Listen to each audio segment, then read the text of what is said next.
sailing vessel Mississippi. This is blown away 08, over.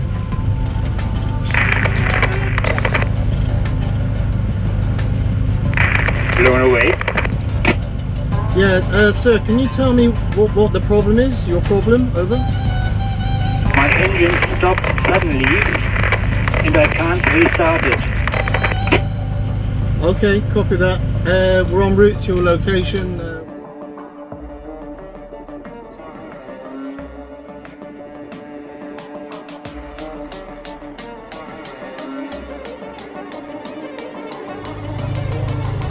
So we got a call for assistance from this boat here, Mississippi. It's the only other boat that was in Chalkis with us. So we, as you can see, we've directed now to go and assist this guy. Sudden engine failure. There's not enough wind for him to sail. I don't think he's got to sail out anyway. I think there's about 5 knots of wind, if that. So we're on our way to offer some assistance. I don't know what we can do, to be honest. I need to find somewhere I can take this guy, but we're a fair way from anywhere, you know, like that's 7 miles away. We were heading up to here, but there's no civilization up there. So yeah, I need to find somewhere. Sorry about that. I need to find somewhere to tow this guy. And the other problem we've got is that the last tow that we offered to a friend of ours, we didn't get our tow line back. Unfortunately, my fault. Cheers, James. Okay. You know what the problem?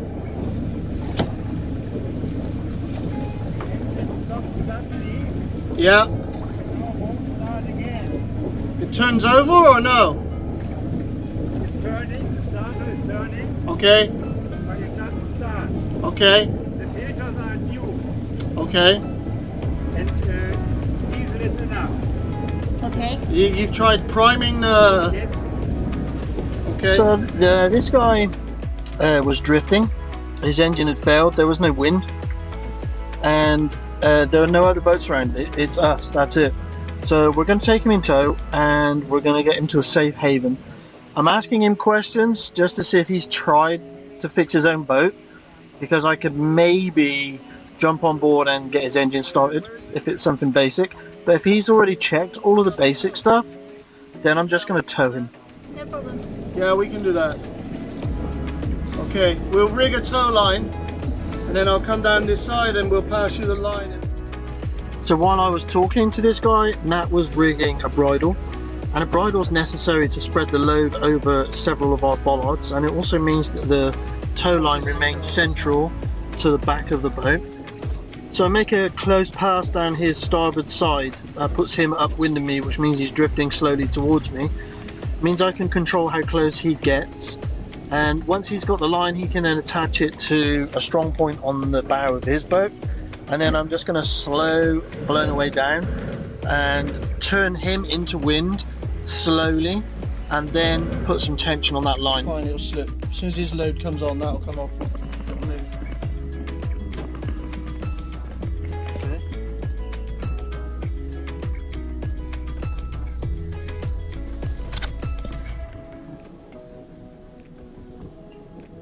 And once the load comes on that tow line, the bridle will straighten itself out properly.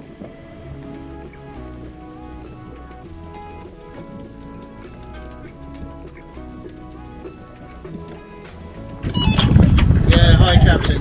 So my original plan before it started getting windy was to bring you onto my starboard side and to transfer you to the harbour wall on the outside of Limney.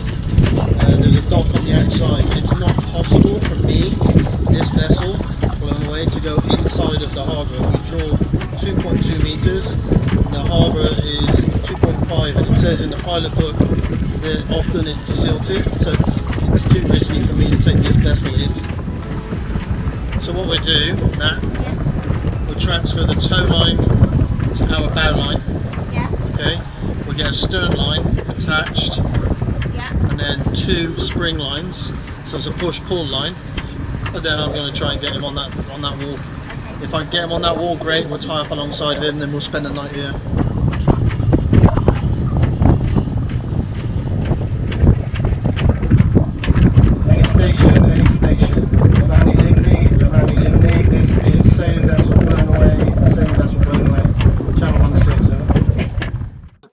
So at this point we'd established that we could tow Mississippi to Limney, and Limney has a small dock on the outside of an even smaller harbour. It was too shallow for us to enter the harbour, but we figured we could transfer the tow to somebody else if I could raise somebody on the radio. No, a sailing boat. I am a sailing boat, and I'm towing another sailing boat. Is it? We tried on the VHF radio for a little while to raise any station in the area, but didn't get a reply. And Nat had the brilliant idea to look on the app Navily to see if there were any phone numbers for the tavernas. And we found a phone number for a guy that was in Limney, and he is now going to come down to the dock to help us put this boat alongside. 10-15 minutes. We would much appreciate that, thank you.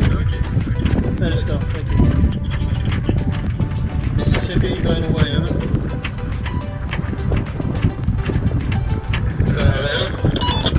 Yeah, we just managed to contact somebody on the shore side. The wall is clear on the outside of Limney Harbour, so we should be able to get you onto that. I've asked them to come down to assist to take lines. Can you rig fenders and lines?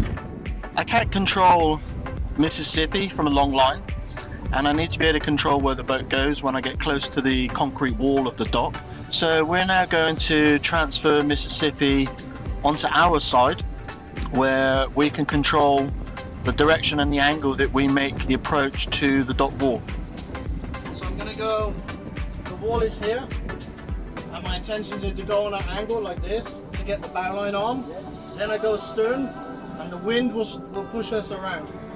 So maybe you have to put a rope around a winch just to winch the back in, yeah?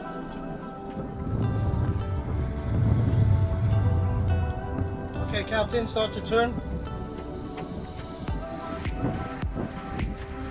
And we got the bow of his boat to come in towards the wall.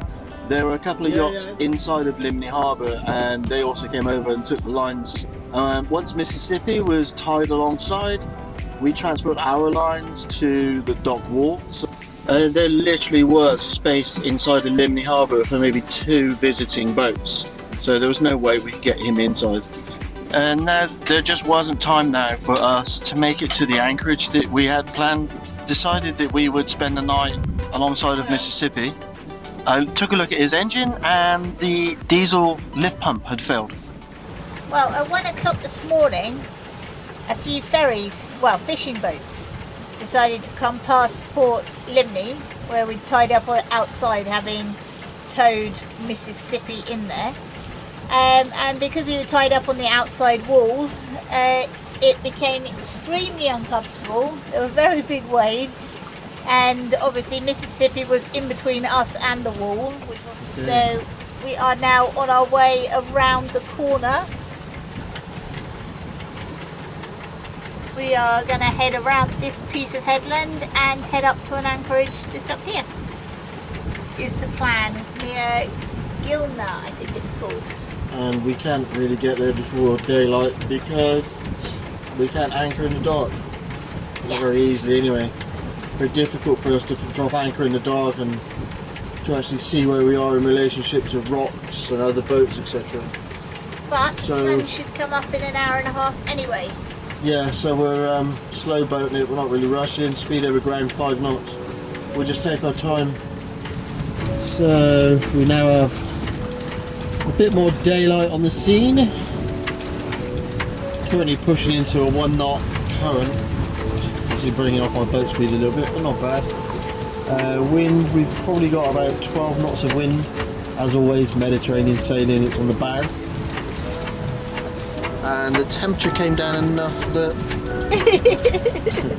Nat's wrapped up. It got cold. Yeah, okay. Brought my jumper up on the pretense that I might need a jumper, and then wrapped herself up in it.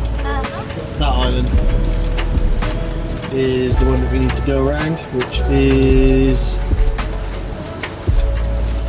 that one just there. Lots of strong currents, warned you about the wind, etc.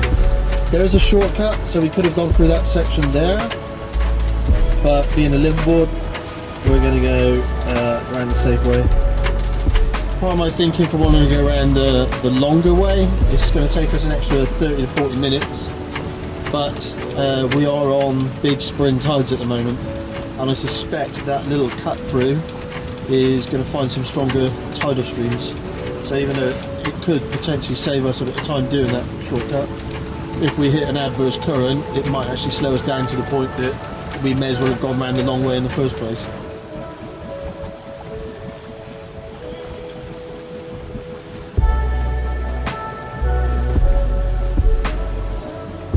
And you join us for sunrise. We finished our night watches, and yeah, we're into our day watch now. Hopefully going to anchor soon because we're both pretty tired. We haven't had much sleep over the last couple of nights. Bridge the night before last, and now we've got a night exercise coming out of here. I don't know what we were expecting up here really, because this is just somewhere we're passing through. It's not somewhere that was a destination for us. So it's here on the chart. It's this place, and we've just had the sunrise over it, and yeah, absolutely stunning. Really, really pretty place. There are a couple of anchorages in amongst this, but we're too scared.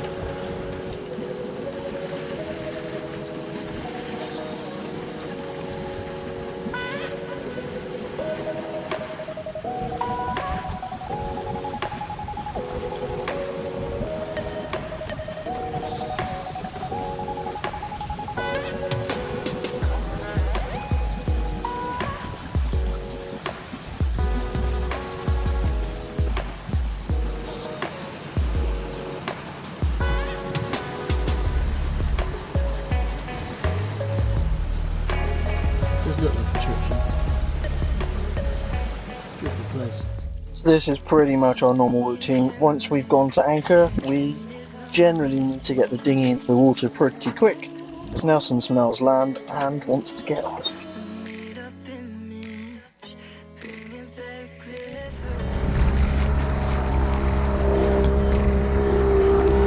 Where are we going? That way.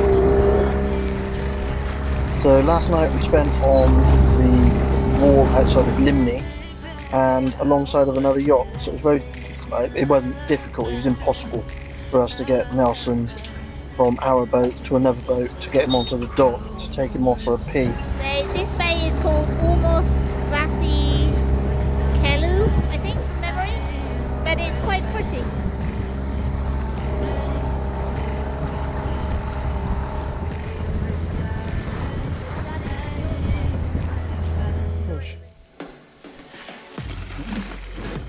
There's a leaf in his step when he comes to the beach.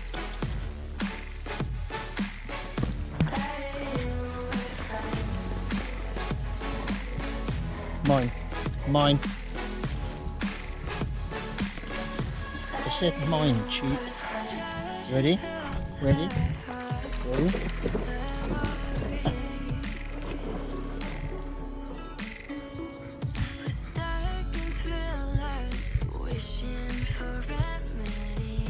We really hope you enjoyed this video, and I hope you're looking forward to next week's video. We've got an absolute doozy for you. This place is fantastic.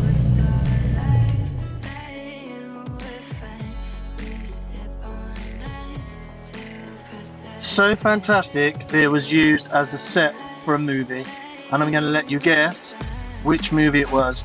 Answers in the comments section below.